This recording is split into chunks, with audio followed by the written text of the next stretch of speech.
Iglesia Bautista Misionera de Don Torcuato le invita a escuchar el siguiente mensaje que edificará su fe.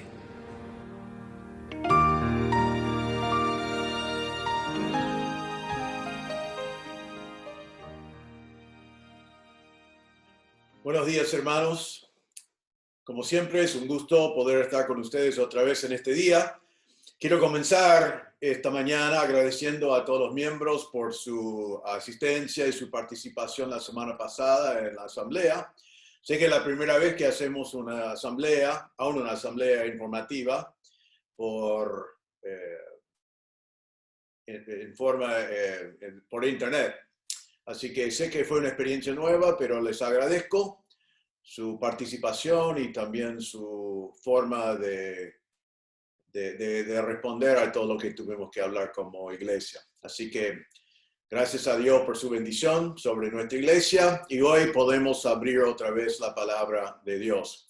Les invito a abrir en sus Biblias a 1 Corintios capítulo 1, después de una introducción de la relación que Pablo tenía con la iglesia de Corinto. Hoy vamos a comenzar la carta misma. Es interesante que hoy vamos a estar preguntándonos al principio un par de preguntas. La primera pregunta, y creo que es una pregunta que Pablo debe haber tenido cuando comenzó esta carta, es ¿cómo escribir una carta para enfrentar a una iglesia llena de pecado? ¿Cómo escribís una carta y cómo enfrentás una iglesia llena de pecado? Eso es lo que Pablo tenía que hacer. Y para que sea personal para nosotros en este día, debemos preguntar a nosotros cómo enfrentar a un hermano que está pecando. Porque como todos somos pecadores, salvos por la gracia de Dios, pero no con cuerpos glorificados, todavía luchamos con el pecado y de vez en cuando te toca a ti y me toca a mí enfrentar a un hermano que está pecando. Ahora, en este caso, Pablo escribe una carta a una iglesia con grandes problemas de pecado. Hemos mencionado antes, y déjame mencionar de vuelta, después lo vamos a ver vez tras vez mientras que estudiamos este libro, que la ciudad de Corinto fue una ciudad conocida por su pecado. Recuerden que vimos la semana pasada el diolcos que utilizaron para llevar barcos de un lado para el otro. Eso significaba que los marineros llegaron y después esperaron que la gente que manejaba el diolcos llevaba su barco de un lado para el otro y ellos fueron a la ciudad. Como marineros son famosos hoy, también fueron famosos en aquel entonces por su pecado. Y ellos fueron a la ciudad para pecar.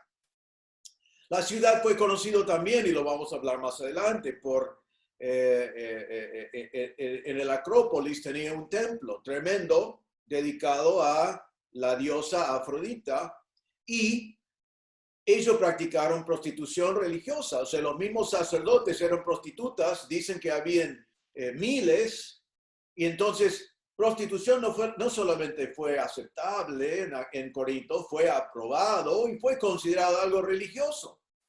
Así que imagínate que prostitución y fornicación entonces estaban muy bien visto en la cultura. Como ya mencionamos también, había un verbo de aquel entonces, se llamaba, que era corintizar, que significa fornicar, o vivir como un corintio. Y vivir como un corintio significaba vivir en pecado. Entonces, la ciudad de Corinto fue un lugar conocido por su pecado. Y la iglesia de Corinto era una iglesia infiltrada con la cultura pecaminosa de Corinto. Así que vemos aquí, vamos a ver sobre estos meses, una iglesia que ha permitido que la cultura pecaminosa de su ciudad pecaminosa ha entrado en su iglesia. Entonces, en vez de ser una iglesia que era sal y luz, como Dios le manda hacer, es una iglesia que Pablo va a decir que son envanecidos, que quiere decir que ya se acostumbraron al pecado, ya han decidido aceptar el pecado, y no están ni enfrentando el pecado como tal. Entonces, hoy vamos a ver que Dios ha provisto verdades fundamentales para enfrentar el pecado del creyente. Pablo introdujo su carta a los Corintios con esas verdades. Verdades fundamentales para enfrentar el pecado del creyente. Y hoy vamos a ver 3 acciones bíblicas para enfrentar el pecado de un creyente. Capítulo 1, versículos 1 y 2 nomás. Dice así: Pablo, llamado a ser apóstol de Jesucristo por la voluntad de Dios, y el hermano Sóstenes, a la iglesia de Dios que está en Corinto, a los santificados en Cristo Jesús, llamados a ser santos, con todos los que en cualquier lugar invocan el nombre de nuestro Señor Jesucristo, Señor de ellos y nuestro. Ahora, estos versículos son la introducción de una carta. Uno podía pensar que esto es simplemente equivalente a decir, estimado fulano. Y en cierta manera es así. Pablo está dando una introducción de su carta más o menos normal para el tiempo en el cual vivió. Pero también vamos a ver en estas pocas palabras que son palabras bien intencionadas, que Pablo ya está preparando la base con verdades fundamentales para enfrentar a esta iglesia con su pecado. Así que vamos a ver eso un momento. Pero primero quiero tomar unos minutos para hablar de la ocasión para esta carta. ¿Por qué Pablo escribe esta carta en este momento? En primer lugar, sabemos que Pablo escribió esta carta a los Corintios desde Éfeso. Él estaba ministrando en Éfeso. Al final del libro, en 1 Corintios 16:8, él dice a ellos: pero estaré en Éfeso hasta Pentecostés. Fue escrito en el año 54 a 55. Ahora, ¿se acuerdan que él llegó a Corinto en el año 51? Pasó 1 año y medio allí. Fue a Éfeso, donde pasó 3 años. Así que él terminó su ministerio en Corinto y fue a Éfeso y hizo algunas cosas allí, pero ahora está en Éfeso escribiendo esta carta a los Corintios, como 3 o 4 años después de que él llegó originalmente a Corinto. Así que la iglesia de Corinto es una iglesia joven todavía. La Biblia nos dice también que él escribió esta carta porque él había mandado otra carta que no tenemos en nuestras Biblias. Fue una carta apostólica, pero no canónico. O sea, Dios le permitió a Pablo comunicar con la iglesia de Corinto, pero no fue un libro que Dios guardó para que sea parte de la palabra de Dios. Pero fue una carta importante para ellos. Encontramos en 1 Corintios 5, versículos 9 a 11, que él había escrito una carta que fue mal interpretado y fue una de las causas de esta carta, porque él dice así: os he escrito por carta que no os juntéis con los fornicarios. Entonces, él les había hablado ya de fornicación en otra carta. Ellos no lo entendieron porque dijeron, no podemos tener nada que ver con fornicarios, que significaba que no podían estar con prácticamente nadie de la ciudad de Corinto. Y él ahora corrige eso y dice, no quería decir que no os juntéis con fornicarios de este mundo. Dice, pues en tal caso os sería necesario salir del mundo.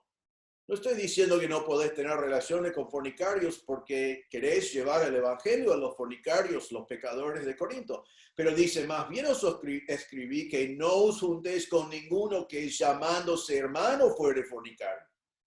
Entonces, simplemente ahora vamos a llegar a eso, pero ahora estamos simplemente viendo que ya había mandado otra carta que fue mal interpretado, y eso fue una de las razones por la carta que estamos leyendo hoy. También sabemos que les envió esta carta porque él había escuchado que hay problemas en la iglesia. 1 Corintios 1:11, él dice, porque he sido informado acerca de vosotros, hermanos míos, por los de Cloé, que hay entre vosotros contiendas. Entonces él escuchó, hay peleas, hay contiendas en la iglesia de Corinto. Entonces mandó la carta. Vamos a encontrar también en 1 Corintios 7:1 que él va a decir estas palabras. En cuanto a las cosas de que me escribiste, y después comienza una parte del libro donde él contesta sus preguntas. Entonces él también había recibido una carta de ellos con preguntas, y eso fue una de las causas de esta carta. Y por último, vemos al final del libro, en capítulo 16, versículo 17, él dice, me regocijo con la venida de Estéfanas, de Fortunato y de Acaico, pues ellos han suplido vuestra ausencia. Entonces también él había recibido una delegación de la iglesia de Corinto. Entonces, habiendo escuchado de que hay conflictos, habiendo escuchado que no entendieron bien su carta, habiendo recibido preguntas de parte de ellos, habiendo recibido una delegación de la iglesia, él decide escribir la carta de 1 Corintios que nosotros vamos a estar estudiando. Ahora, antes de meternos en esto, No quiero que nosotros pasamos los próximos meses simplemente diciendo qué malos que fueron esos corintios, qué pecadores que fueron los corintios. Nosotros somos una iglesia de Cristo como los corintios y nosotros no somos exentos del pecado. Y tampoco somos exentos de que nuestra cultura, que también es muy pecaminoso, no infiltre en nuestra iglesia y no infiltre en nuestras mentes para que comenzamos a pensar como la cultura. Y terminamos siendo envanecidos, justificando pecado, diciendo en alguna manera que todo el mundo lo hace, que Dios no va a juzgar, o como algunos me dicen a mí cuando están pecando y quieren racionalizarse,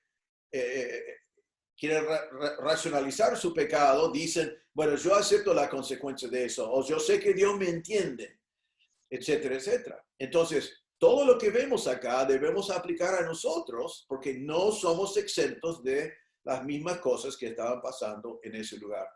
Entonces, hoy vamos a ver 3 acciones bíblicas para enfrentar el pecado de un creyente. 3 acciones bíblicas para enfrentar el pecado de un creyente. En primer lugar, vamos a leer el texto, versículo 1. Pablo, llamando a ser apóstol de Jesucristo, por la voluntad de Dios, y el hermano Sóstenes, a la iglesia de Dios que está en Corinto, a los santificados en Cristo Jesús, llamados a ser santos con todos los que en cualquier lugar invocan el nombre de nuestro Señor Jesucristo, Señor de ellos y nuestro. Entonces Pablo comienza anunciando quién es el autor, Pablo. Pero la primera cosa que vamos a ver aquí, en preparación para enfrentar esta iglesia con su pecado, es que debemos enfrentar el pecado con la autoridad de Dios. Debemos enfrentar el pecado con la autoridad de Dios. Vemos que Pablo escribía esta carta con la autoridad, versículo 1, de un apóstol de Jesucristo. Él no va a hablar de su opinión. Él no va a hablar con la autoridad de un ser humano. No va a hablar con la autoridad de otro pecador, igual como ellos, sino va a hablar con la autoridad de Dios. Entonces, él comienza esa carta diciendo, esto es de Pablo, un apóstol de Jesucristo, llamado por Jesucristo por la voluntad de Dios. Ahora, antes de ver bien ese tema, debemos examinar un poquito qué es un apóstol. Yo sé que algunos de ustedes saben esto y algunos de ustedes no, pero es importante en el día en el cual vivimos definir qué es un apóstol, porque hay mucha confusión hoy. Quiero decirte que vos tenés que enfrentar a un hermano en pecado con la autoridad de Dios, pero tú no eres un apóstol. Yo no soy un apóstol. Igualmente vamos a ver que podemos hablarle con autoridad, pero vamos a hablar de lo que es un apóstol. Pablo dice, yo soy un apóstol de Jesucristo. La palabra en sí significa un enviado. La palabra griego es apostelo, apóstol. Significa enviado de. Así que es una persona que ha enviado por uno a otro para una tarea. La palabra en el tiempo de Pablo significaba un enviado o un delegado, un mensajero, podía significar hasta un embajador. Así que cuando Pablo dice, soy un apóstol de Jesucristo, está diciendo, soy un enviado de Jesucristo, soy un vocero de Jesucristo, soy un embajador de Jesucristo. Ahora, quiero que definimos algo, es muy importante. La palabra apostelo en griego era una palabra que significa enviar, y no siempre hablaba de lo que nosotros llamamos un apóstol. La palabra apóstol es un oficio, pero esta palabra también tiene un uso general. Por ejemplo, le voy a dar algunos ejemplos.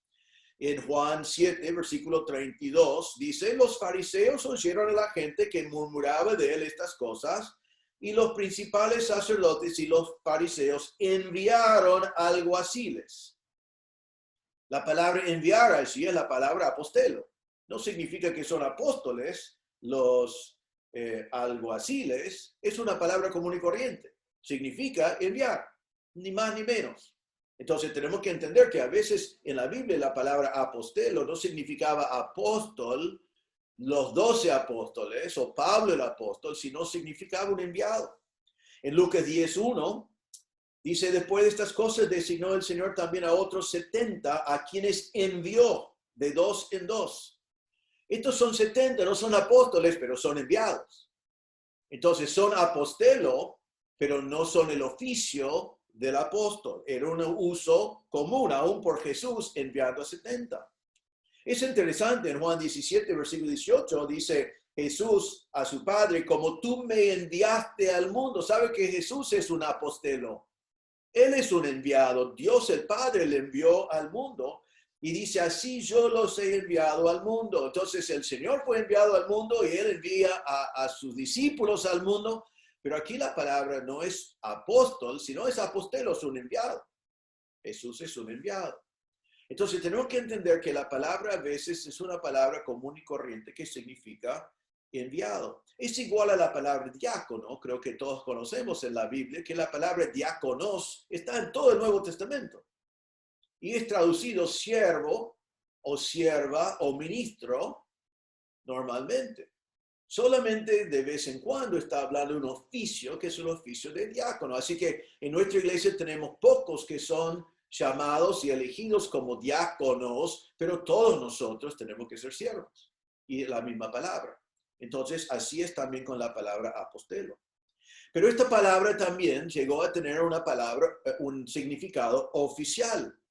Por ejemplo, en Lucas 6:13 dice, y cuando era el día, Jesús llamó a sus discípulos y escogió a 12 de ellos, a los cuales también llamó apóstoles. Ahora ya no estamos hablando de que simplemente fueron enviados, sino les dio un oficio y un nombre que es apóstol.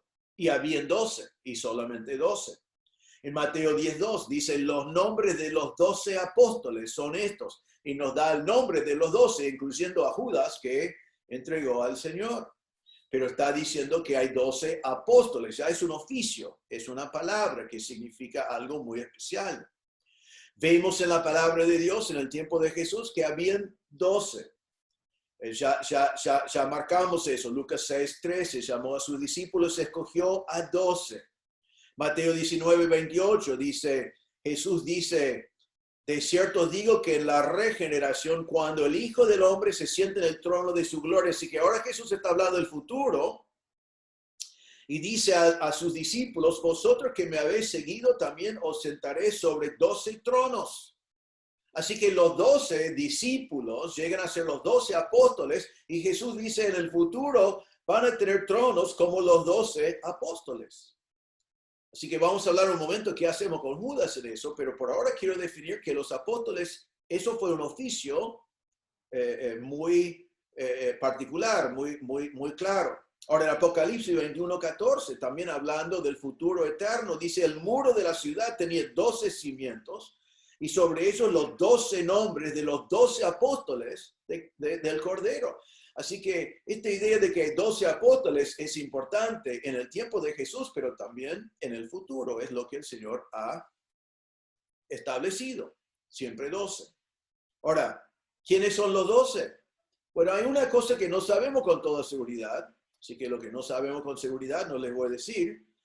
Pero en Hechos capítulo 1, los discípulos citan el Antiguo Testamento diciendo que hay que reemplazar a Judas.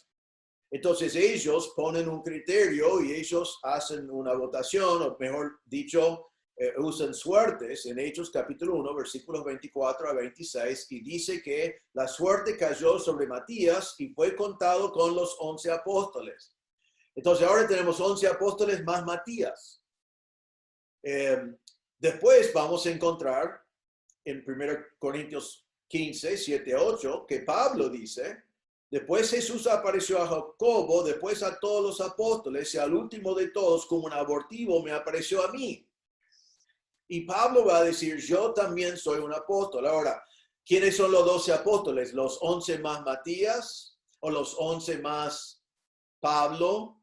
La Biblia nunca dice que era mal lo que hicieron en poner a Matías.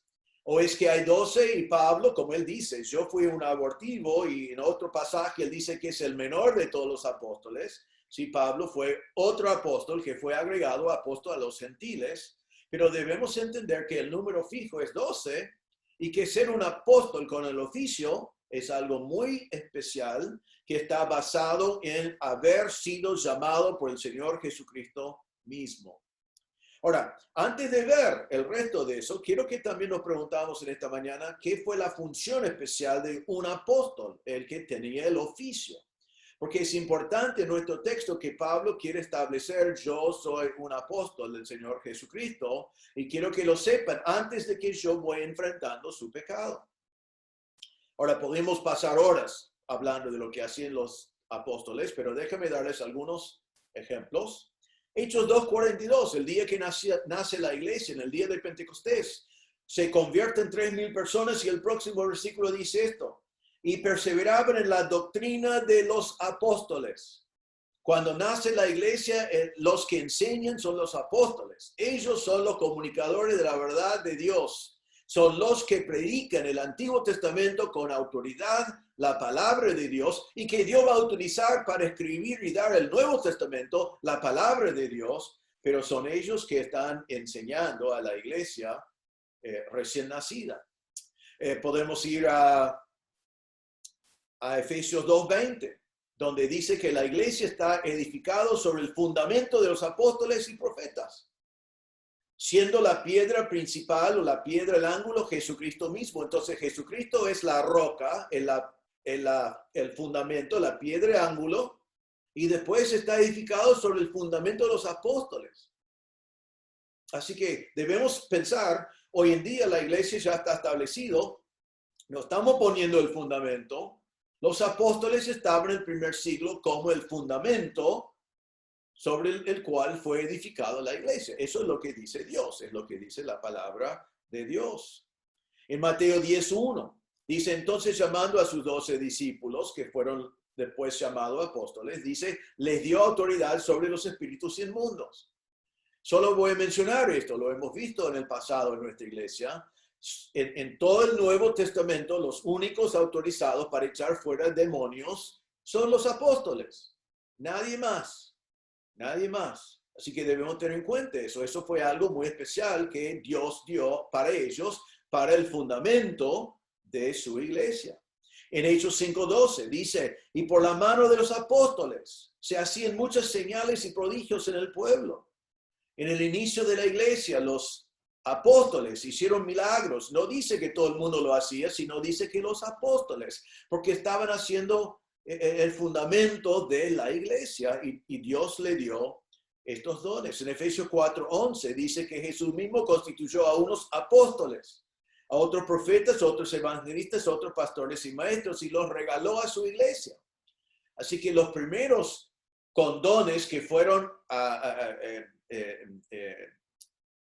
regalados a la iglesia fueron los apóstoles, porque ellos pusieron el fundamento. Ahora, ¿puede haber apóstoles falsos? Debemos preguntar eso. Y la respuesta es sí. Puede haber, han sido y hay apóstoles falsos.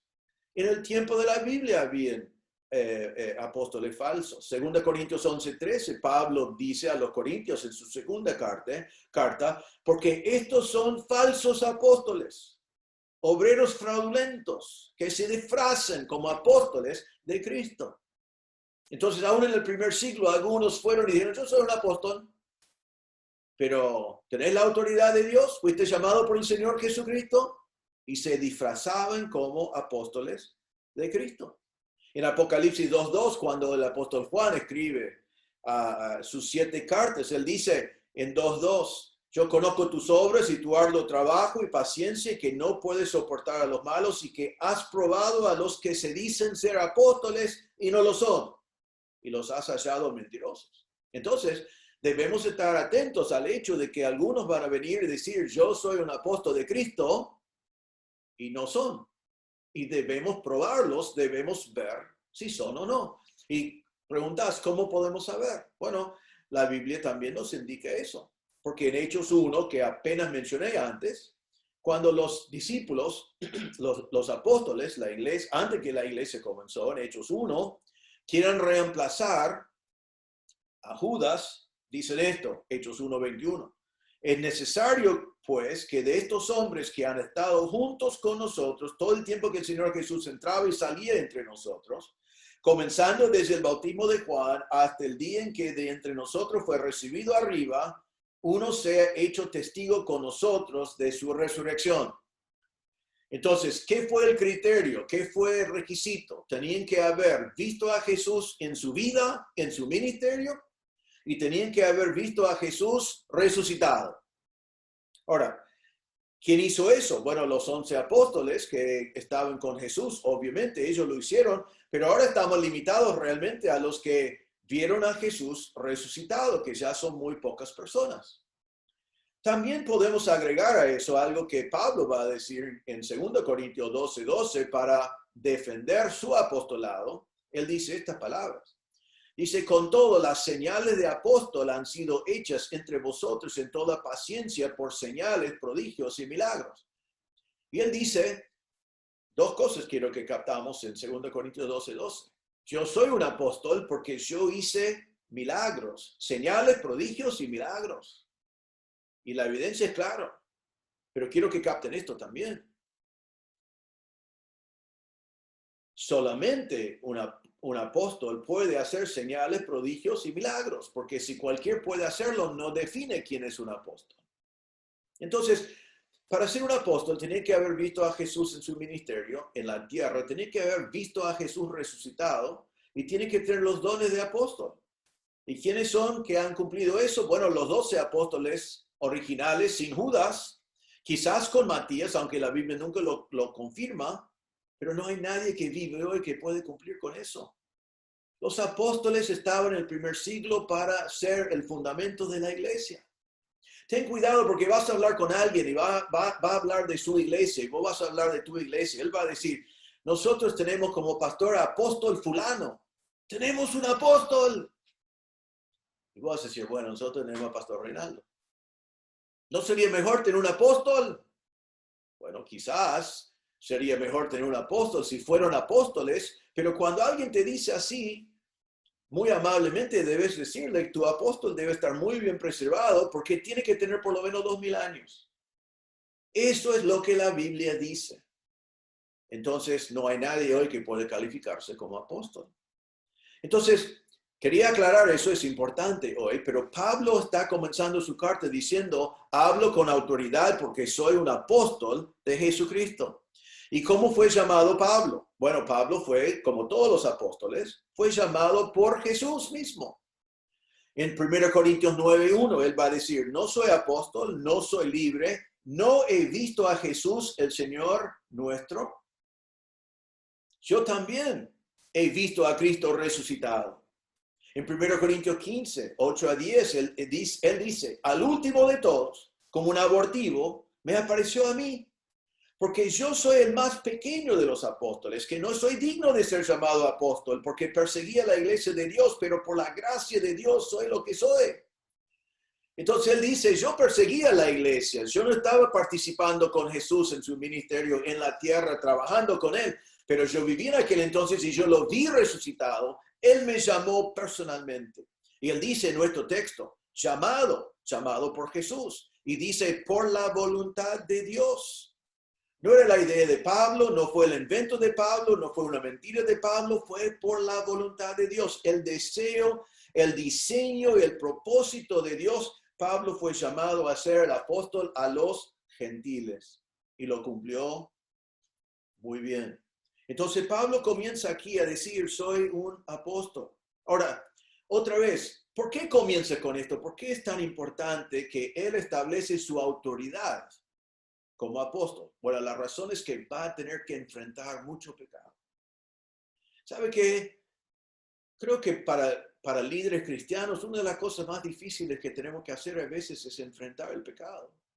A mí no me trae ningún gozo cuando tengo que ir a la casa de un hermano o ir a hablar con un hermano y enfrentarle con pecado en su vida. No es agradable, es difícil. Y la respuesta del hermano muchas veces no es agradable. Y Pablo tenía que hacer eso. Y Pablo no quería ir como Pablo y decir, mire, soy Pablo, ¿qué te parece? Quiero decir estas cosas, a ver si te gusta. No, él quiere ir con la autoridad de Dios. Necesitaba hacerlo. Ahora déjame tomar un momento porque es parte de la introducción de este libro. Estas son algunas de las cosas que tiene que enfrentar. Tiene que enfrentar sus divisiones. Capítulo 1, versículo 11 y 12. Porque he sido informado acerca de vosotros que hay entre vosotros contiendas. Quiere decir que cada uno de vosotros dice, yo soy de Pablo, yo soy de Apolos, yo soy de Cefas, yo soy de Cristo. Y habían divisiones, y habían grupos, habían partidos, habían facciones. Estaban todos peleados y él ahora tiene que ir y tratar de enfrentar ese pecado. Capítulo 3, versículo 1 dice: de manera que yo, hermanos, no pude hablarles como espirituales, sino como carnales. Ellos no estaban andando en el espíritu, estaban andando en la carne, haciendo lo que ellos querían, y él tenía que enfrentarlos. En capítulo 5, versículo 1, él dice: de cierto se oye que hay entre vosotros fornicación, y tal fornicación, cual ni aún se nombra entre los gentiles. Dice: la fornicación dentro de la iglesia es peor que lo que está fuera de la iglesia. Dice: tanto que alguno tiene la mujer de su padre, y está diciendo: no puedo creer, pero tengo que enfrentarlo. Y el próximo versículo es otro problema, porque dice: vosotros estáis envanecidos, porque la iglesia había dicho: está bien, lo dejamos así. Ellos habían decidido que el Señor lo entendía. Total, somos pecadores, vamos a aguantar, no queremos disciplinar. Pobrecito, es mi pariente, es mi amigo, yo le amo, no vamos a enfrentar su pecado. Y Pablo dice: esto es otro problema, que como iglesia están envanecidos, están pensando que no importa el pecado y que pueden seguir con el pecado y que no les va a afectar. Capítulo 6, versículo 1, él dice: ¿osa alguno de vosotros, cuando tiene algo contra otro, ir a juicio delante de los injustos y no delante de los santos? Algunos tenían disputas legales, y ¿qué hicieron? Llevaron a su hermano en la iglesia a los jueces.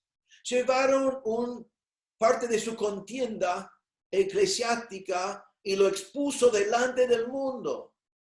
¿Qué testimonio habrá tenido la iglesia de Corinto? Y él va a decir: ¿en serio están llevando sus juicios legales delante del mundo? En capítulo 6, versículos 18 y 19 dice: huid de la fornicación.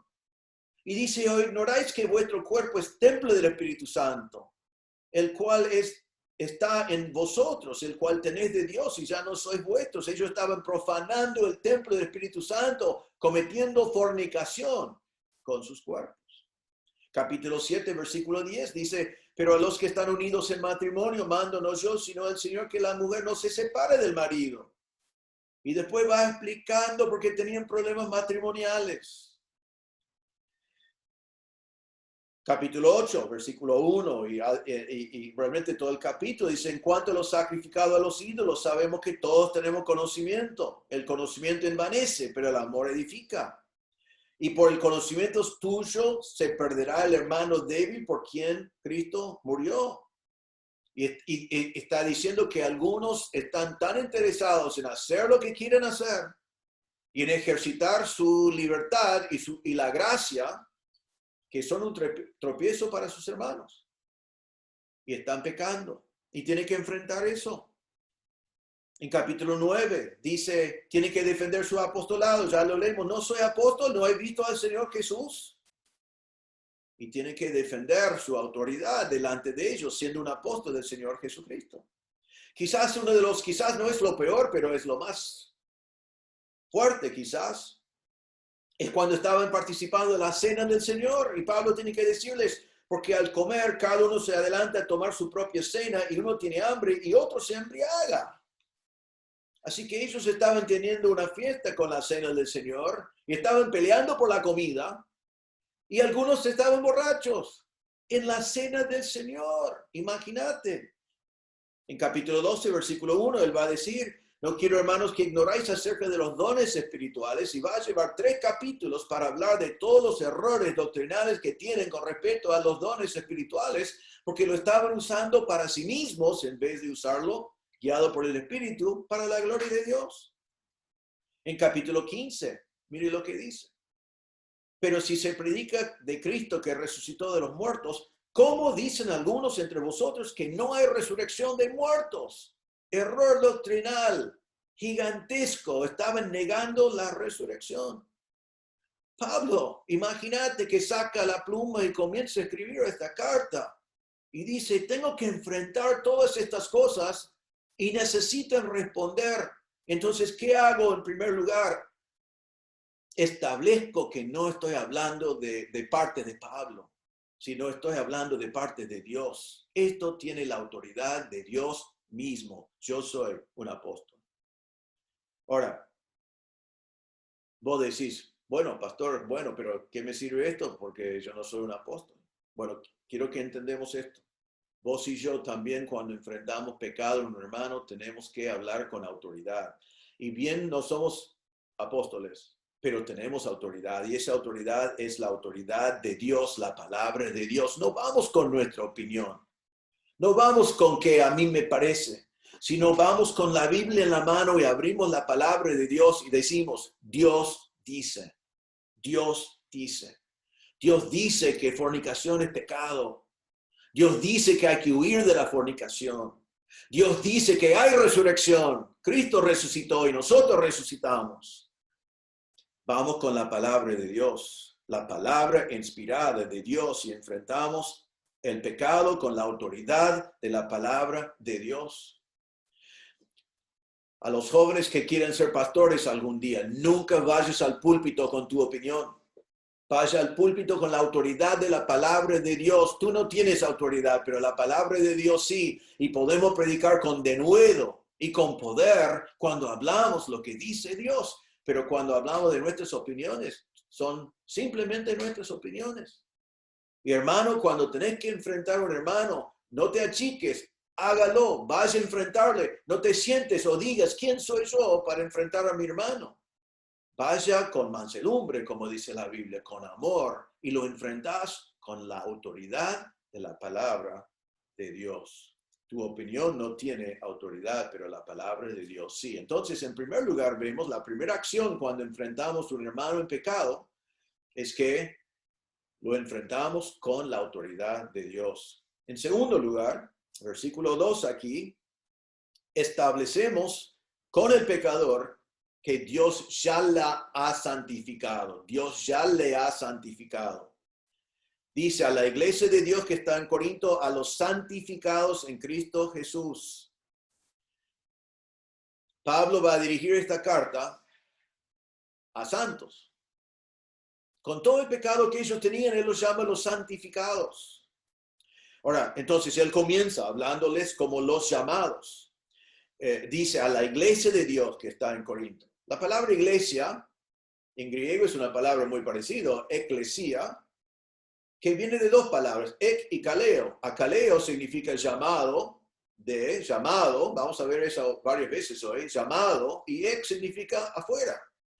La iglesia es una asamblea de personas que han sido llamados afuera del mundo. Hemos sido llamados a formar parte del cuerpo de Cristo y la eclesia, la iglesia, somos los llamados afuera. Por eso la cultura no debe infiltrar nuestra iglesia, porque nosotros estamos llamados afuera de la cultura pecaminosa. Debemos ser diferentes. Nos dice también que esta iglesia de llamados afuera es la iglesia de Dios. ¿Sabe que los corintios hubieran evitado muchos problemas si hubieran recordado que la iglesia de Corinto era de Dios? No era de Pablo, de Apolos o de Cefas, era de Dios. Pablo fue el fundador, bien, pero la iglesia no pertenecía a él, sino pertenecía a Dios. Perdón, era de Dios. Pablo va a hablar de Pablo. Él dice, así que ninguno se gloríe en los hombres porque todo es vuestro, sea Pablo, sea Apolos, sea Cefas. Todo es vuestro y vosotros de Cristo y Cristo de Dios. Así que no pelees por cuál es el predicador que te gusta más o cuál es el pastor que te gusta más o de qué grupito dentro de la iglesia eres. Es la iglesia de Dios. No es la iglesia de Reinaldo. Y la iglesia va a existir muchos años después de Reinaldo. Espero que puedan olvidarse de Reinaldo el día que Reinaldo no está. La iglesia es de Cristo. No debes creer que la iglesia es tuya. No es tu iglesia y que todos tienen que someter a tu voluntad. No es tu iglesia para formar en tu imagen. Es la iglesia de Dios. Siempre es así, siempre ha sido así. Recuerden que Jesús dijo, Mateo 16, preguntó a los discípulos, ¿quiénes dicen que soy yo? Y Pedro dijo, tú eres el Cristo, el Hijo de Dios viviente. Y Jesús responde y dice, y yo también te digo que tú eres Pedro y sobre esta roca edificaré mi iglesia. ¿Sobre qué roca? Sobre Cristo, que es la roca de la iglesia. Y él dice, las puertas del Hades no prevalecerán contra ella. La iglesia es de Cristo. Él murió por la iglesia. Él compró la iglesia con su sangre. Él es la roca de la iglesia.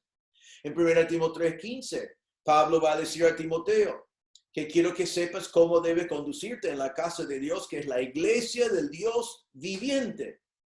La iglesia es del Dios viviente. Así que la iglesia es para su gloria. La iglesia es donde adoramos a Él juntos. Es un privilegio para vos y para mí ser llamados por Dios del mundo para ser parte de realmente voy a decirlo así, este club exclusivo que es solamente para los llamados de Dios. Hemos sido llamados del mundo. Hemos sido salvos. Hemos sido santificados, que vamos a ver en un momento, y la cultura pecaminosa del mundo no debe entrar en nuestra iglesia. En Corinto fueron llamados afuera de la cultura pecaminosa para ser sal y luz. Recuerden que Jesús dijo esto: vosotros sois la sal de la tierra, así que debemos ser para preservar de corrupción. Y después dice, vosotros sois la luz del mundo, una ciudad asentada sobre un monte que no se puede esconder. Pero si la cultura pecaminosa infiltra nuestra iglesia, no seremos ni sal ni luz. Así que Pablo dice, y debemos decir, si tenemos que ir a un hermano en pecado, no te das cuenta que eres miembro de una iglesia llamado afuera de este pecado, llamado afuera de esta cultura, llamado para ser de Dios y parte de su iglesia. Y hermanos, nos cuidamos que el mundo no entra en nuestra iglesia, que no pensamos como el mundo, que no aceptamos los valores del mundo, que no venimos vestidos como el mundo, porque nosotros somos los llamados afuera, que vivamos como los llamados afuera. Pero Pablo dice que está escrito a la iglesia de Dios que está en Corinto, a los santificados en Cristo Jesús. Él está diciendo a los corintios, están llenos de pecado, ustedes son santos. Ahora, ¿cómo es eso? Sé que muchos de ustedes ya lo saben, pero es bueno repasarlo y también debemos contemplarlo porque debe ser motivo de gran adoración que vos y yo, tal como somos, Dios dice que somos santos. Él nos ha santificado. Entonces, esto fue dirigido a los corintios y Dios dice, vosotros sois santos, son santificados. Pero mire cómo son santificados, dice santificados en Cristo Jesús. Ahora, ¿qué significa ser santo? No es solamente la ausencia de pecado, sino significa apartado para el Señor. Es muy paralelo a Eclesías, llamado del mundo, apartado para el Señor. El verbo acá, santificados, es un participio perfecto que significa esto es tu estado presente. Hoy eres santificado. Hoy eres santo. Es lo que está diciendo. Pero vos decís, bueno, pero pastor, yo conozco a los otros hermanos de la iglesia, me conozco a mí, no veo a ningún santo. Solo veo a pecadores. ¿Sabe lo que ves? Pecadores regeneradas, pecadores convertidas, pecadores con vida, pero también pecadores que delante de Dios somos santos porque 100% nuestros pecados han sido pagos por la obra de Cristo en la cruz. Dios nos ha justificado, nos ha declarado libre de la pena del pecado porque Jesús ya pagó nuestra pena del pecado en la cruz. Recuerden que nos dice, Pablo va a decir a los corintios en 2 Corintios que Jesús se hizo pecado, Él cargó nuestros pecados y nosotros somos hechos la justicia de Cristo. Así que nuestro pecado fue a Jesús y su justicia fue a nosotros. Nuestros pecados están cubiertos y todos pagos y el Señor nos declara santos. No dependía de los corintios, fueron terribles pecadores. No depende de nosotros, seguimos siendo pecadores, pero por la gracia de Dios y por la obra de Cristo, delante de Dios, vos y yo somos santos ya. ¿Cuándo ocurrió eso? Ocurrió cuando creímos. En la salvación nos ocurrió. 1 Corintios, capítulo 1. Pablo dice esto, vamos a verlo en una semana, dice, mas por Él estáis vosotros en Cristo Jesús, el cual nos ha sido hecho por Dios sabiduría, justificación, santificación y redención. El Señor de Jesucristo nos dio todas esas cosas. y es lo que nosotros tenemos en él. Hay un antes y después. Me gusta 1 Corintios 6, 11. Dice así, y otra vez está dirigido a estos mismos corintios. Dice, y esto erais algunos. Está diciendo que antes ustedes, y él nombra un montón de pecados, fornicarios, adúlteros, etcétera, etcétera. Esto es lo que eran antes. Y dice, mas ya habéis sido lavados, ya habéis sido santificados, ya habéis sido justificados en el nombre del Señor Jesús y por el Espíritu de nuestro Dios. Pablo dice a los corintios, con todo su pecado, quiero que se acuerden que ya son santos delante de Dios. Él ya les lavó, ya les justificó, ya les santificó. Qué grande. Y para vos y yo debemos recordar que somos ya santificados. Vamos a ver que esto no debe cambiar la manera de vivir, pero debemos adorar al Señor y decir, gracias Señor que tomaste a este miserable pecador y me hiciste santo delante de ti. Es un milagro. Es una cosa tremenda. Hebreos 10:10 dice, en esa voluntad somos santificados mediante la ofrenda del cuerpo de Jesucristo, hecho una vez para siempre. Jesucristo fue ofrecido una sola vez y por su cuerpo en la cruz nosotros somos hechos santos. ¡Qué grande! Así que tanto los corintios como vos y yo somos pecadores inmorales, pero santos delante de Dios por la obra de Cristo. Ahora déjame tomar un momento porque por allí es difícil comprender esto, aceptar que es así. Pero ¿sabe qué? En todo el Nuevo Testamento, ¿quiénes somos los santos? Los santos somos todos nosotros. Déjame mostrarles. Romanos 1:7. Pablo escribe la carta, dice, a todos los que estáis en Roma, amados de Dios, llamados a ser santos. ¿A quién está dirigido? A todos los que están en Roma. ¿Y quiénes son? Todos son santos. Filipenses 1:1, Pablo y Timoteo, siervos de Jesucristo, a todos los santos en Cristo Jesús que están en Filipos, con los obispos y diáconos. Así que está hablando de los líderes por separado, pero a toda la congregación, santos. Colosenses 1:2, también en su introducción a la carta. Dice, a los santos y fieles hermanos en Cristo que están en Colosas. Efesios 4:12 dice que el Señor puso pastores y maestros a fin de perfeccionar a los santos para la obra del ministerio. Esos somos todos nosotros que obramos en el ministerio. Hechos 9:13. Cuando Pablo fue salvo, Dios mandó a Ananías a ministrar a Pablo y Ananías dice, Señor, he oído de muchos acerca de este hombre, cuántos males ha hecho a tus santos en Jerusalén. Otra vez la palabra significa todos los hermanos, todos los creyentes.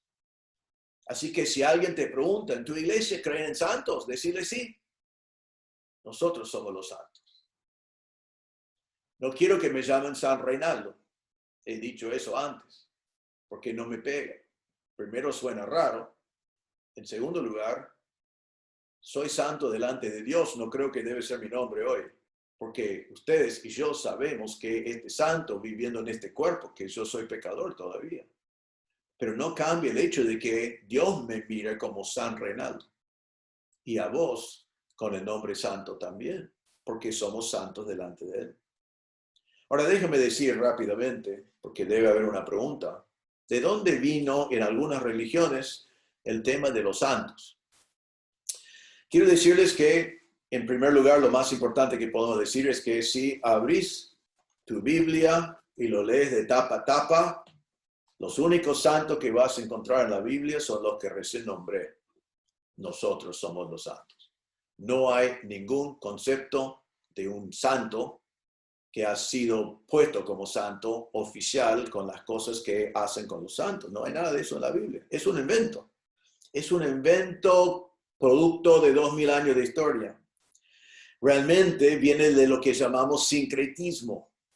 Cuando el mundo pagano se convirtió con Constantino en 313, date cuenta que cada ciudad tenía un dios, una diosa. Atenas tenía Atenas, etc. Cada ciudad tenía su diosa, que fue su dios patrón, y oraron a ese dios y pidieron la protección de ese dios, etcétera, etcétera. Los oficios de aquel entonces tenían sus dioses, patrones. Realmente, si lo examinas en el largo de la historia, lo que han hecho los santos es, por medio de sincretismo, tomar el lugar de los dioses. Pero no está en la Biblia. Yo tengo acá, hice unas investigaciones en esta semana que no tengo tiempo para darles todo el resultado, pero sabe que cada país tiene su santo patrón, su santo patrono, creo que se dice. Y podés ver en la lista, Estados Unidos tiene un omnipotent, se llama Virgen de la Inmaculada Concepción, o sea, muchos son vírgenes. En Argentina es la Señora de Luján, Nuestra Señora de Luján, y etcétera. Y cada país tiene. Sabe también que cada oficio tiene su santo patrón. Acá tengo una lista de no sé cuántos. Algunos son medio lógicos, aunque no es bíblico. De los carpinteros es San José. Bueno, de los electricistas, Virgen de la Candelaria. Me parece lógico porque de la Candelaria. No sé si tiene algo que ver, pero electricista. Hay un santo patrón para los enfermos de artrosis, San Alfonso María de Ligorio. Hay hasta para los enfermos de SIDA, San Damián de Biuster, que es su santo patrón con respecto a la discriminación, y otro que es Perigrano los Ciosi, que es más bien para la enfermedad, digamos. Hay para madres esposas, para médicos, que a veces tenemos médicos en la iglesia, San Rafael, Arcángel, San Luquín, realmente tienen unos cuantos, parece que los médicos necesitan un poquito más de protección. Los músicos tienen Santa Cecilia, San Ambrosio de Milán y San Gregorio. Los panaderos, San Honorato y Virgen de Regla. Los pastores, Divina Pastora de las Almas. Los pescadores, San Pedro. Y etcétera. Hay toda una lista que no termina. Los técnicos dentales tienen San Lucas el Evangelista. Policías, Santo Ángel Custodio. No sé de dónde vienen estas palabras. Los prestamistas tienen San Nicolás. Y etcétera. Es así. ¿De dónde vino todo eso? No vino de la Biblia. No viene de Dios. Quiero decirles que eso es un error antibíblico, pero tiene sus consecuencias también, porque vamos a pensar solamente esto y volvemos a nuestros puntos aquí. Primero, comunicar con los muertos está prohibido en la Biblia. Está totalmente prohibido comunicarnos con los muertos. Prohibido. El Antiguo Testamento llevaba la pena de muerte. Está prohibido. Segundo, nadie puede interceder por nosotros, porque lo que hacen con los santos es orar a los santos. Pero ¿qué dice la Biblia en cuanto a la intercesión? 1 Timoteo 2:5, porque hay un solo Dios y un solo mediador entre Dios y los hombres, Jesucristo hombre. Oramos al Padre por medio de Jesucristo. ¿Dónde entran los santos? No hay nada de eso en la Biblia. Totalmente equivocado. Y tener imágenes es prohibido. Así que todo lo que tiene que ver con los santos es prohibido por la Biblia. Y es un desvío. Porque algunos lo tienen allí y alguna clase lo llaman veneración, pero hay adoración. Algunos en vez de orar al Padre por medio de Jesucristo, oran a un santo y piden intercesión. Todo eso es contraproducente. Pero volvemos a nuestro tema. Pablo dice a los corintios, cuando les va a hablar de su pecado, quiere decirles esto: vosotros son ya santos, han sido santificados, y vos y yo somos santos delante de Dios. Escuche bien lo que voy a decir, porque lo vamos a ver en este libro. Está hablando de lo que llamamos santidad posicional. Soy santo delante de Dios. Yo no soy santo delante de ustedes. Ustedes saben que soy un pecador, me han observado pecar. Pero delante de Dios soy santo porque Cristo murió y pagó la cuenta por todos mis pecados. Eso es mi estado delante de Dios. La Biblia dice que también que algún día vos y yo, que conocemos a Cristo como Salvador, vamos a tener cuerpos glorificados y vamos a ser santificados para siempre. ¿Sabe que cuando estamos en el cielo con el Señor disfrutando de la gloria de Dios, no vamos a tener que pensar, espero que no peco y pierdo todo esto? Espero que yo no caigo en pecado y pierdo el cielo. Espero que no me viene una tentación y que no pueda aguantar. No.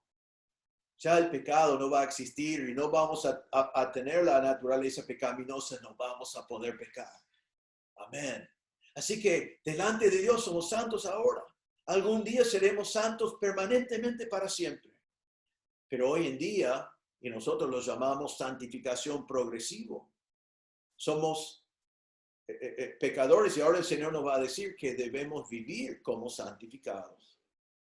Pero hoy, pecadores, somos santos por la sangre de Cristo y somos llamados fuera del mundo.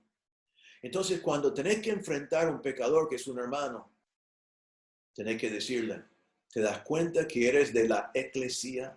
Has sido llamado afuera de ese mundo de pecado, ya no sos parte de eso. ¿Te das cuenta que sos santificado por Dios, apartado? Tus pecados están perdonados y delante de Dios eres santo. Entonces, con esas dos cosas le decís, ¿por qué vas a pecar? Es ilógico, no tiene sentido. Y eso nos lleva a nuestra tercera acción cuando tenemos que enfrentar pecado en uno de nuestros hermanos. Y eso es exhortar al pecador que es llamado a vivir en santidad. Exhortar al hermano que es llamado a vivir en santidad. Nos dice en versículo 2, llamados a ser santos. Perdón, voy a leer todo el versículo. A la iglesia de Dios, eclesía, que está en Corinto, a los santificados en Cristo Jesús, llamados a ser santos, con todos los que en cualquier lugar invocan el nombre de nuestro Señor Jesucristo, Señor de ellos y nuestro. Somos ahora llamados a vivir en santidad, para vivir en santidad. Debe ser nuestra práctica. Miren lo que dice la palabra de Dios. En Efesios 5:3, Pablo dice esto a los creyentes, pero fornicación y toda inmundicia o avaricia, ni aún se nombra entre vosotros como conviene a santos. No debe ser parte de tu vida la fornicación, la inmundicia o la avaricia. No debe ser nombrado entre nosotros porque somos santos. Eso debe ser nuestra vida. 1 Tesalonicenses 4:3-5 dice, pues la voluntad de Dios es vuestra santificación, que os apartéis de fornicación. Que cada uno de vosotros sepa tener su propio cuerpo en santidad y honor. No en pasión de concupiscencia, como los gentiles que no conocen a Dios. Entonces, los que no conocen a Dios van hacia sus pasiones pecaminosas, pero nosotros que somos santos debemos apartarnos de la fornicación y no ser como los gentiles que no conocen a Dios. Según Timoteo 2:21 dice, así que si alguno se limpia de estas cosas, será instrumento para honra, santificado, útil al Señor y dispuesto para toda buena obra. Dios quiere que, ya que eres santo delante de Él, que vivís santo delante de Él. 1 Pedro 1:14-16 dice, como hijos obedientes, no os conforméis a los deseos que antes teníais estando en vuestra ignorancia, sino como aquel que os llamó es santo, sed también vosotros santos en toda vuestra manera de vivir, porque escrito está, sed santos porque yo soy santo. ¿Qué debe ser nuestra manera de vivir? En santidad. Somos santos, ahora debemos vivir como santos. Debemos vivir en santidad porque nuestro Dios es santo. Así que, puede decirlo así, vamos a tener muchos conflictos en la vida cristiana, sí. Soy santo y vivo en pecado, porque no encaja. Es conflictivo. Toda mi vida voy a estar pensando, ¿por qué soy santo y vivo en pecado? Vamos a tener la culpa del pecado, el pecado no confesado. Vamos a estar racionalizando nuestro pecado, tratando de justificarlo, tratando de sentirme mejor, tratando de perdonarme a mí mismo, etcétera, etcétera. No, es como ser esquizofrénico. Soy santo, vivo santo. Vas a tener el gozo del Señor. Eso es como Dios quiere que vivamos la vida cristiana. Soy santo porque Cristo me salvó. Vivo santo porque quiero glorificarle a Él. Entonces, eres santo, vivís como santo. Y Pablo dice entonces a los llamados a ser santos con todos los que en cualquier lugar invocan el nombre de nuestro Señor Jesucristo. Él está diciendo a los corintios que eran muy orgullosos y creyeron por estar en la ciudad capital y la ciudad más grande, la ciudad más importante, se creyeron superiores. Y él dice, esta santidad que tienen lo comparten con todos los que invocan el nombre del Señor Jesucristo en todo lugar. Ahora es interesante que vimos que la palabra eclesía significa ekkaleo, llamado fuera. No hablé de la palabra llamados a ser santos, pero la palabra llamados allí también viene de la palabra kaleo, llamados afuera. Y ahora encontramos la palabra invocar, que es la palabra en griego epikaleo. Pero ahora en vez de que el Señor me llama a mí afuera o me llama a mí a la santidad, yo estoy llamando a Él. Y lo que está diciendo es que ¿quiénes son los santos? Todos los que en cualquier lugar invoquen, llaman al nombre de nuestro Señor Jesucristo. Está diciendo los que son salvos. Romanos 10:13 dice, porque todo aquel que invocare el nombre del Señor será salvo.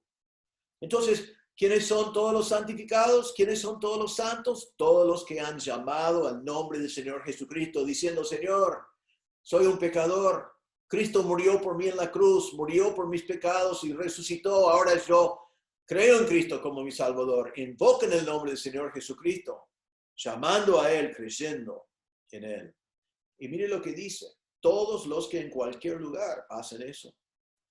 Hay una cosa muy importante aquí, ya pronto vamos a terminar, pero no quiero que pierdan este punto.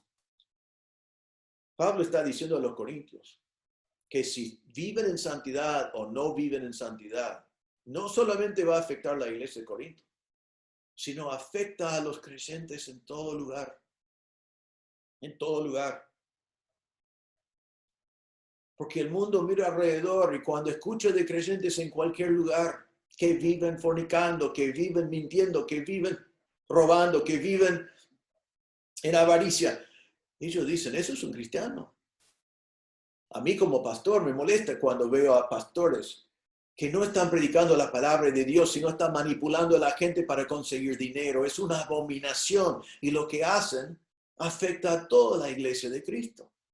A mí me molestan los pastores que están haciendo su ministerio para poder y prediquen cualquier cosa contradictoria a la palabra de Dios para tener mucha gente, mucho poder y decir a la gente lo que quieren escuchar. Me molesta eso porque la gente mira en mí como pastor y calculan algunos que yo debo ser igual a eso. Y no es por mi persona, sino es por lo que hace al testimonio del Señor Jesucristo. A veces hay pastores inmorales, que hay muchas iglesias alrededor nuestro que permiten a los pastores fornicar, vivir en adulterio, hacer un montón de cosas y están así pastoreando sus iglesias y no cumplen con los requisitos para pastor. Es una vergüenza no solamente para esa iglesia local, sino para la iglesia de Cristo. En igual manera, hermano, si vos vivís pecando, causás vergüenza a tu propia iglesia, pero también a la iglesia de Cristo que está en todo lugar. Tu testimonio es un mal testimonio para todos los que están afuera, que no conocen al Señor. Entonces, debemos dos cosas aquí. Debes darte cuenta que es importante que vos vives una vida de santidad. No solamente para la Iglesia Bautista Misión del Torcuato. Ayuda a nosotros a llevar el Evangelio al mundo si vos vivís así. Pero ayuda también a todas las otras iglesias alrededor. Y en segundo lugar, si conoces a un hermano que no está viviendo para Cristo, es importante enfrentarle porque su testimonio, su mal testimonio, hace daño a la iglesia de Cristo, a la obra de Cristo en muchos lugares. Entonces Pablo dice acá, ustedes son los santificados en Cristo, llamados a ser santos, con todos los que han invocado el nombre del Señor Jesucristo en todo lugar. Ahora, también esto significa para los corintios, date cuenta que no eres la única iglesia. La iglesia es grande, incluye a otros, no están solos. Quiero decirles, hermanos, que yo amo a la Iglesia Bautista Misionera del Torcuato, amo a nuestras iglesias hijas. Creo que te animo a amar las iglesias nuestras también. Espero que ames a tu propia iglesia. Debemos amar a la iglesia y amar los unos a los otros en la iglesia. Pero tenemos que tener cuidado de amarlo con arrogancia. No somos la única iglesia en el mundo que predica sana doctrina. No somos la única iglesia en el mundo que glorifica a Dios o intenta glorificar a Dios. Debemos dar gracias a Dios por otras iglesias así y debemos amar a la iglesia de Cristo en cualquier lugar donde se encuentra. Yo sé que ya hacen eso porque oramos por otras iglesias y ofrendamos a otras iglesias. Hacemos proyectos de construcción en otras iglesias, pero así debe ser. Hay hermanos en Cristo que están en cualquier lugar y lo que hacen ellos afecta a nosotros, lo que hacemos nosotros afecta a ellos. Debemos amar a nuestra propia iglesia, debemos amar a la iglesia de Cristo, que está reunido en distintos lugares, sin competir y sin arrogancia. Ahora, termina esto diciendo que es Señor de ellos y nuestro. La otra cosa que tenemos en comunión con todo el mundo es que todos tenemos el mismo Señor. Ahora, ¿quiénes tienen este Señor? Solamente los que han creído. Si has creído en Cristo, Jesús es tu Salvador y también es tu Señor. En aquel entonces, realmente un poquito después de esta fecha que fue escrito esto de parte de Pablo, habían a veces persecuciones y venía el soldado romano y usó esta palabra que encontramos aquí, Señor, que es la palabra en griego, kurios. Sacó la espada y se acercó y dijo, ¿Kurios Cristo o Kurios César? ¿Quién es Señor? ¿Es César el emperador o es Cristo? Y si uno decía Cristo, perdió la vida, se hizo mártir. Y si uno se achicaba y dijo César, bueno, eso es la respuesta que queremos escuchar. Te pregunto en esta mañana, ¿Jesús es tu Señor? Porque si Jesús es tu Señor, tú eres un dulos, un esclavo. Cristo te compró, perteneces a Él. La voluntad de tu amo es tu voluntad. Haces lo que Él quiere. Su voluntad es lo que tú quieres hacer. Sumisión total. Entonces, otra vez Pablo está diciendo aquí a los corintios, están en pecado y quiero que entiendan que son santos y que lo único lógico es vivir como santos. Y eso significa vivir una vida de santidad, vivir una vida sin esas peleas, sin la fornicación, sin los juicios, sin todas las cosas que vamos a hablar. Y lo hacen para ser un buen testimonio acompañado por muchos otros y lo hacen porque están sometidos al Señor de tu vida. Si Cristo es tu Señor, ¿cómo vas a hacer lo que vos querés? No demuestra que Cristo es tu Señor si estás viviendo con carnalidad, si estás fornicando, si estás haciendo todo lo que decidís hacer por egoísmo. Y a veces he tenido que tratar con gente de nuestra iglesia que dicen, esto es lo que he decidido hacer. Bueno, me pueden decir eso, pero yo tengo que decirles, esto no agrada a tu Señor. Y realmente Pablo está diciendo, deben querer agradar a Jesús. Y si no vivís para agradar a Jesús, date cuenta que Él no es tu Señor. Quizás es tu Salvador, pero no es tu Señor. Y debe ser tu Señor. Entonces, ¿qué hemos aprendido en estos dos versículos de parte de Pablo? Bueno, hemos aprendido cómo enfrentar a un creyente en pecado. Entonces, ¿cuándo tenés que hacerlo? Y a veces, ¿qué tenés que hacerlo? Cuando ves a tu hermano en pecado, tenés que hacerlo con mansedumbre, con oración, con amor. ¿Y qué tenés que hacer? Primero, tenés que ir con la autoridad de Dios. No vayas con tu propia opinión. Prepárate bien, enfrentarle con la verdad de la palabra de Dios y hablarle con autoridad, porque no estás diciendo lo que vos pensás, estás diciendo lo que Dios piensa. Segundo, hacerle recordar que Él es santo. Él es santo por la sangre de Cristo. Su estado posicional delante de Dios es santidad. Por la gracia de Dios, lo recibió por el sacrificio de Cristo en la cruz. Cristo murió para que Él pueda ser declarado santo. Y en tercer lugar, exhortarle que como santo debe vivir en santidad. Como parte de los llamados afuera, la iglesia debe vivir afuera del pecado de su cultura.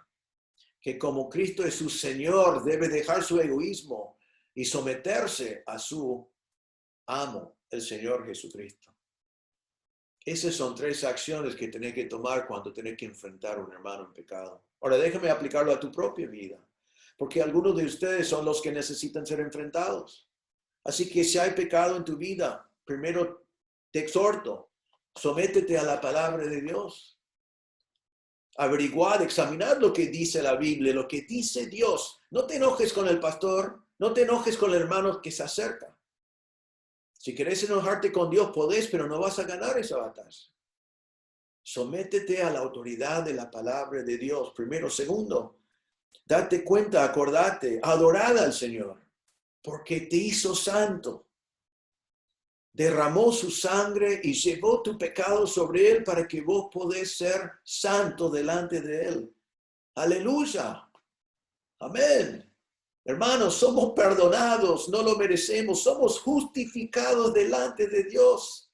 No tenemos que pagar la pena por nuestro pecado porque alguien ya lo pagó. Gloria a Dios. Somos santificados, hechos santos delante de Dios y algún día seremos glorificados. Es tan seguro como lo que ya pasó. Seremos glorificados y pasaremos la eternidad sin ser tentados a pecar y sin la posibilidad de pecar. Con un cuerpo glorificado, en la presencia del Señor, santificados para siempre. Gloria a Dios. Aleluya. Debemos adorar al Señor en este momento por esa gran verdad. Pero también, hermanos, si estás viviendo el pecado, date cuenta que como eso es tu posición presente y será tu posición eterno, eso significa que Dios también quiere que tú vives en santidad hoy en día. Voy a decirlo otra vez, espero que no sea ofensivo, pero no seas esquizofrénico, no seas santo y vivir en pecado. Eres santo, vivid como un santo. El Señor dijo, sed santo porque yo soy santo. Así que ya sabemos cómo enfrentar a otros. Ya sabes cómo enfrentar a ti mismo con el pecado que puede estar en tu vida. Abandones el pecado y decidid ahora mismo. Recuerden que vimos este versículo, 1 Tesalonicenses 4:3, pues la voluntad de Dios es vuestra santificación. Que os apartéis de fornicación en este caso. Dios quiere que su voluntad es su santificación práctica y que te apartes del pecado. Quiero terminar con esto. Hemos hablado de los que invocan el nombre del Señor Jesucristo. Son los que han ido al Señor y han llamado al Señor Jesucristo pidiendo la salvación. No es solamente decir Señor, porque están en un contexto en Romanos capítulo 10, donde dice que tenemos que creer en nuestro corazón que el Señor Jesucristo es el Señor y creer en nuestro corazón que fue levantado de los muertos en victoria sobre la muerte. Así que si estás mirando hoy y todavía no tenés la plena seguridad de ir al cielo, no has entendido que podés ser santo hoy delante de Dios con todos tus pecados perdonados, porque no depende de ti, depende de la obra de Cristo en la cruz.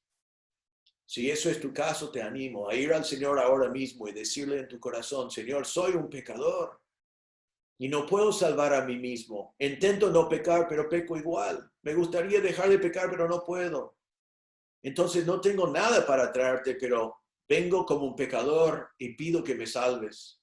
Yo creo en mi corazón que Jesús murió en mi lugar y Él pagó la cuenta por todos mis pecados. Y después se resucitó para darme vida eterna. Y Señor, hoy yo pongo mi fe en el Señor Jesucristo. Yo invoco el nombre del Señor Jesucristo. ¿Y qué dice el versículo? Porque todo aquel que invocare el nombre del Señor, que será salvo.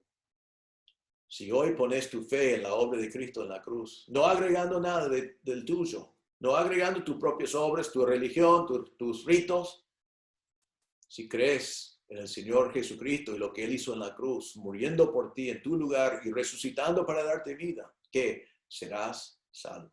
Te animo a poner tu fe en Cristo hoy. Señor, te damos gracias por este pasaje que comienza esta carta. Admiramos a Pablo por comenzar una carta donde tiene que enfrentar tantas cosas feas que estaban pasando a los corintios. Pero te damos gracias, Señor, que pudo hacerlo con la autoridad de tu palabra. Y te damos gracias, Señor, que a pesar de la vida de los corintios, la salvación no dependía de sus vidas, sino dependía de la obra de Cristo. Y Pablo podía decir, vosotros sois la iglesia, los llamados afuera y los santificados, que ya son santos delante de Dios. Y Señor, te damos gracias que Pablo ahora le va a exhortar en todo el libro que ya como son santos deben vivir en santidad. Ayúdanos, Señor, a aprender cómo enfrentar a nuestros hermanos. Cuando encontramos uno en pecado con mansedumbre y con la autoridad de tu palabra, ayúdanos, Señor, a acercarnos y tomar estos pasos para enfrentarles con el pecado. Señor, a mis hermanos que pueden estar mirando, que saben que han aceptado pecado en su vida y están racionalizando su pecado, pedimos que ellos puedan hacer estos pasos en su propia vida. A mirar en tu palabra, someterse a tu autoridad, reconocer que son santos por la obra de Cristo y que ahora necesitan vivir en santidad. Y Señor, si hay alguien presente que no conoce a Cristo como Salvador, pedimos que en este mismo momento podía ir a ti en oración, confesar su estado de pecador, confesar su inhabilidad de salvar a sí mismo y confiar en la obra de Cristo en la cruz, invocando tu nombre para que hoy puedan ser salvos para siempre. Te damos gracias, Señor, por tu palabra y por este tiempo juntos. En el nombre del Señor Jesús pedimos. Amén. Bueno, hermanos, muchas gracias por su atención. Esperamos a todos en las reuniones de Skype después de la prédica. Y bueno, que el Señor les bendiga. Estamos todavía anticipando, esperando el momento cuando podemos predicar en el edificio, en el templo, cuando podemos tener comunión en presente, pero les animo como están haciendo, siguen teniendo koinonía, comunión, alelón los unos a los otros, por todos los medios posibles, por Skype, por Zoom, por Face, y hay otros también, WhatsApp, pero anímense, ministrense, como el Señor nos ha mandado como congregación. Y seguimos creciendo en este tiempo para la gloria de Dios y oramos por la salvación de almas. Que el Señor les bendiga. Nos vemos después en la reunión.